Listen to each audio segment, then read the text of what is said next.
ગરમી સી લાગે હ ગરમીનું કોનું ના કાઢો જામ હું સતાર પેલી ને કેમ ડોળા ફાડીને જોતા હતા કોણ જોઈ દીધું બટાકા જેવડા ડોળા લે તો જોઉં તો ખરા તો વાતો કરું છું જોઈને આગળ ભાગે છે અરે પના ટોગા આલે તો હેડું ને તો હું કરું મારી જોડે હેડોમાં હારો માવેસ ઓ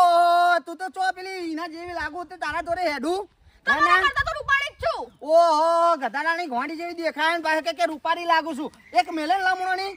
બોલવાનું બંધ કરો ને તો એક આપીસ તો ઘોડ ફોડી નાખીશ અરે આ સી મુઠ્ઠી આટકોન ચમચી લોય ના પાઈ હાની દાદાગીરી કરું તું તમે દેખાડો નહીં અહીંયા આટલી મોટી 4 ફૂટની પાસ આવવાના તો કોઈના લગનમાં ના લઈ જાય નકા તો પૂછે મારી નાખે નાના ચેબે કાબે ના જેમ મંડી સાથે આવવાની સી ખબર ક્યાં મને ભટકાડા યાર આટલી સારી બૈરી મળી છે તોય બહાર ડોળા કરવા છે એમને આ મારા આરાનું મારે કેવું હતું કે આ વાવાઝોડું મને ચો ભટકાર્યું છે ના ચોમાહામાં જ આવે છે આ ચોમાહું તમે ઘરે હેડો તમને આજે બરોબર રાખું ના મારે વ્યવસ્થિત રે નકા ફૂંક મારે ને તો સીધી જાય પેલા એંડો ભેગી